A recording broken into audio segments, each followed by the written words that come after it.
You hear them every day. They get stuck in your head. They're insidious, really. It's Prospector Show on Rock 107. And Kate, do you have a favorite commercial jingle? Absolutely. I really like the J.G. Wentworth one because there's like an opera. Yeah. Opera singers in that one. There's a couple different versions of that one. I like there's a that. lot of them. It's That's great. 1-800-CASH-NOW. Yeah. All right. I like the local one, U.S. Hydrations, We Make Your Brand. You know that one? I don't. Oh, yeah. That's a great jingle. U.S. Hydrations, We Make Your Brand. And my wife, Tara, loves like the BK jingle. Not the new one. Wait, what's the old one from the 70s. Do you remember the old one from the 70s? No. All right. Well, Tara does, or at least she thinks she does. So we're going to get her on the phone this morning, and you can hear what she's saying and then what the real lyrics are and why I think it's so funny. We're dialing up my wife, Tara, this morning.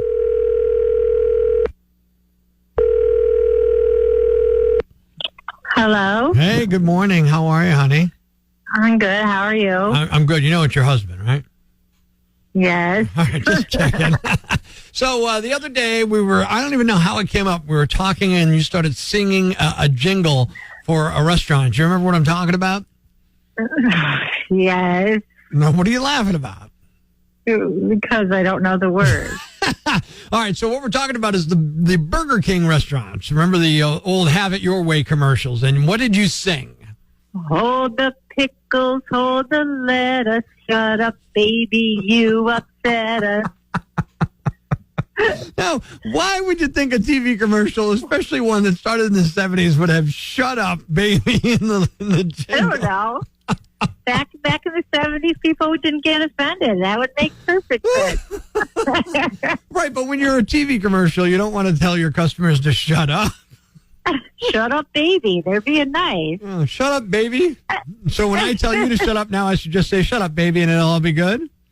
No. I didn't think so. All right. Would you like to know what the real lyrics to that part of the song are? Yeah, what are they? Right, here, hang on, pay attention. Hold the pickle, hold the lettuce, special orders don't upset us. All we ask is that you let us serve it your way.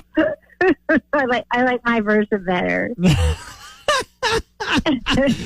So it's hold the pickles, hold the lettuce, special orders, don't upset us. One more time, what is your ridiculous version of the song? Hold the pickles, hold the lettuce, shut up, baby, you upset us. All right, I got one last thing to say to you, honey, okay?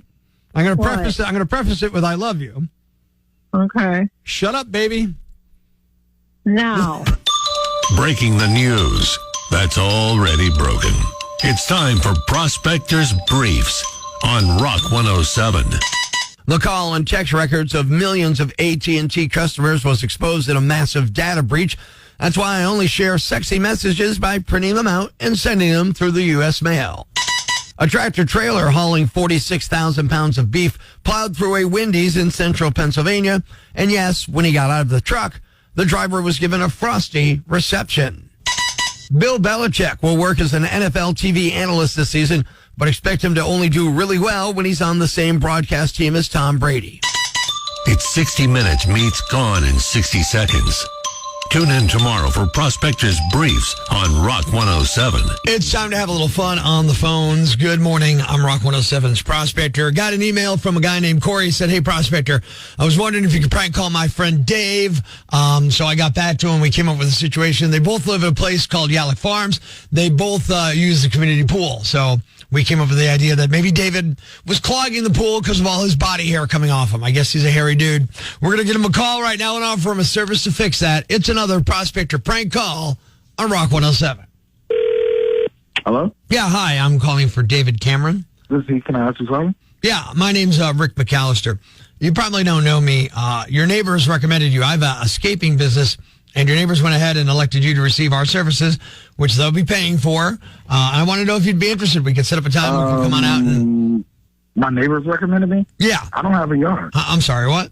I don't have a yard. I don't understand what my neighbors recommended. I'm confused. Who are you again? Sheer Brilliance. We're a escaping company. Okay, and what exactly do you do? Landscaping? No. Manscaping. What do you mean by manscaping company? Look, like we're a full-service mobile spa. We come out to you. We'll go ahead and do a full custom shave. Like a body barber, basically, is what it would be. It's like the latest saying, newest trend, and we've got a mobile van that comes out. We set up. You come in, and we just start at the toes and wherever you want. We just go from bottom to top. And now we're here. That's kind of like our fun play on it. So it's Wait a minute. Are you telling me that my neighbors gave you my number for you to come to my house and give me a full body shave? Yeah, you live in Yallock Farms, right? Yes. Right. Your neighbors called us. They pitched in. They paid for a full service. So we'll come over, and it's really relaxing. You come in, put a hot towel all over you, and we just come out. You come out fresh, no body hair. We don't use any waxing. It's all shaving. I don't know if I'm comfortable with that. Right. My neighbors gave you my number Yeah. to do a man. Well, This sounds a little crazy. No, it's legit. Your neighbors called us. They pitched in. They paid for it all. And they said they'd love for you to have our body barber treatment. I don't know what my neighbors will be calling you. Well, I don't know. What are they saying, that I'm hairy or They something? did raise one issue, if I could be blunt. Do you spend a lot of time at the pool this summer in the community? You went to the community pool, right? I don't think that's none of your business. Well, okay, look, here's my point. I'm sorry. I'm not trying to insult you.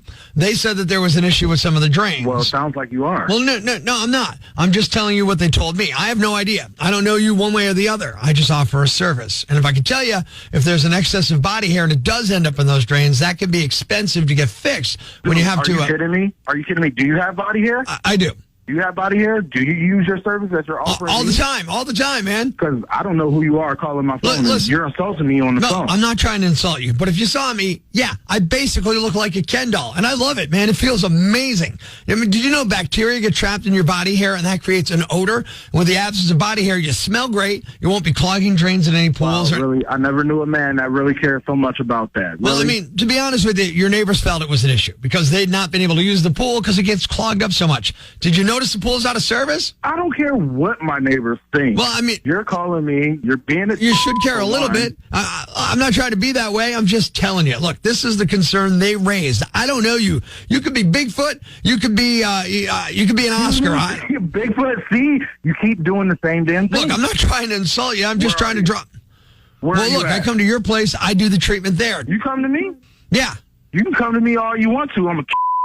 Whoa. Why are you so mad? You call my phone. I don't know how you got my number. Your neighbors. Then my neighbors ain't going to give nobody my number like that. Well, I'm sorry, but they did. Phone, you insulted me. Well, I'm not insulting you. I'm saying maybe there's an issue with body hair, and it's something we all deal with. Certainly not unique to you. It's not an insult, and I'm sorry if I touched a nerve, but to be honest, Dude, you know they call you Chewbacca behind your back, right? Come on, man. Really? I'm sorry, David. Don't call my phone talking that like that. David. What? David.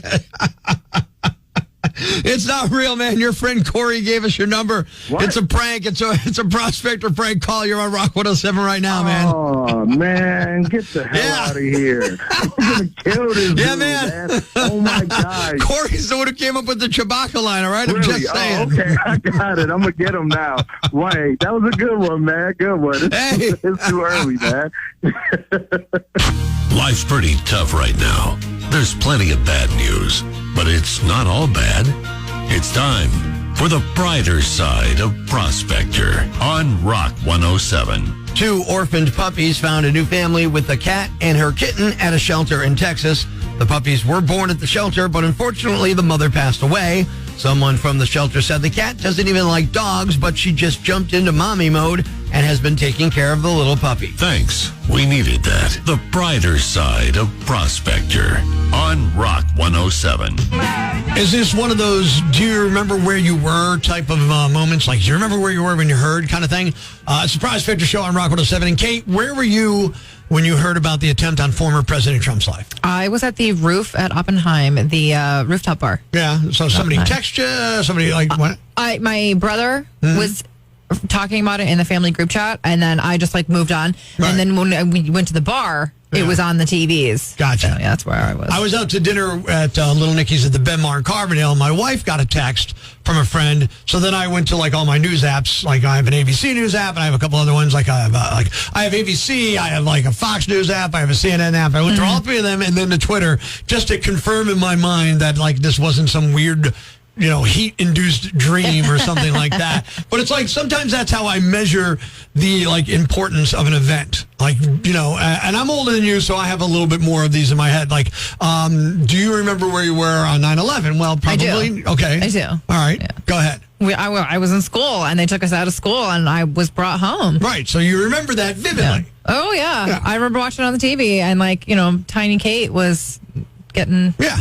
memories. I remember I was working 7 to midnight on the air at the time, and I was watching in my bed, Regis and Kathy Lee at the time.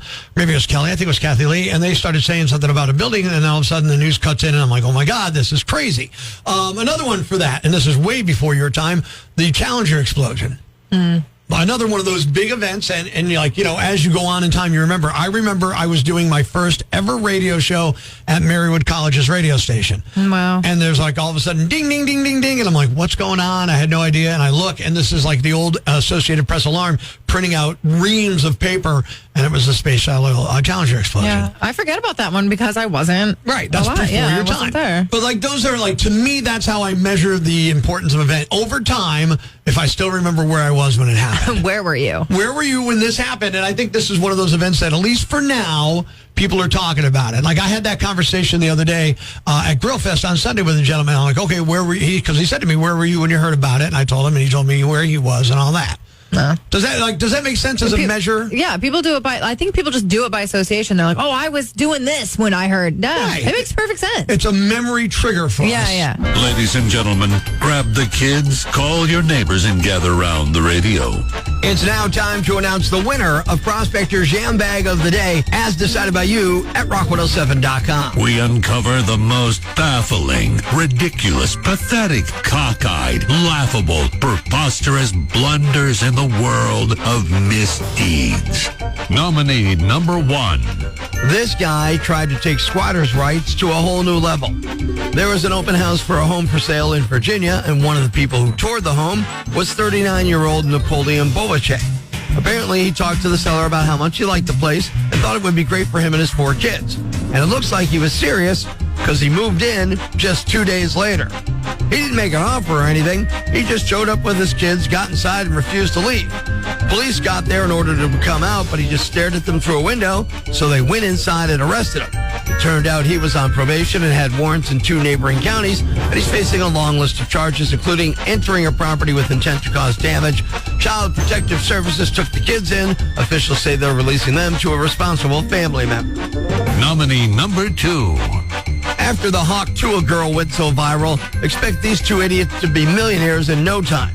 A couple named Joe Boyette and Mary Sweat are facing charges for an X-rated stunt they recently pulled at a family restaurant in Georgia. They filmed themselves at a place called the Rodeo Mexican Restaurant, and Joe used a funnel to drink a margarita out of Mary's crack. That's right, Mary Sweat's sweaty butt crack. Ugh. The funnel didn't work so well. Or maybe it worked too well and really got the drink down in there, so Joe just poured the drink down her backside. Apparently it happened a couple of months ago, but cops just found out about it after Mary ratted on herself. Yeah, she was upset after someone leaked the video online and wanted cops to arrest the person. Instead, she and Joe got arrested for public indecency. And the winner is the guy who went to an open house and then tried to move into the house without buying it. Just brought his kids in and moved in and refused to leave. You're the Yam Bag of the Day. And we'll move on to Friday's Yam Bag of the Week competition. Keep it here for all the nominees for Prospector's Yam Bag of the Day, weekday mornings on Rock 107. Thanks for listening to Prospector's Prime Cuts podcast. Be sure to catch us live weekdays from 5:30 to 10 a.m. on Rock 107 or online at rock107.com or the Rock 107 app. A free download for your Android or iPhone. Subscribe to the podcast on Apple Podcasts, Google Podcasts, Spotify, Stitcher Radio, or wherever you get your podcasts so you never miss Prospector's Prime Cuts.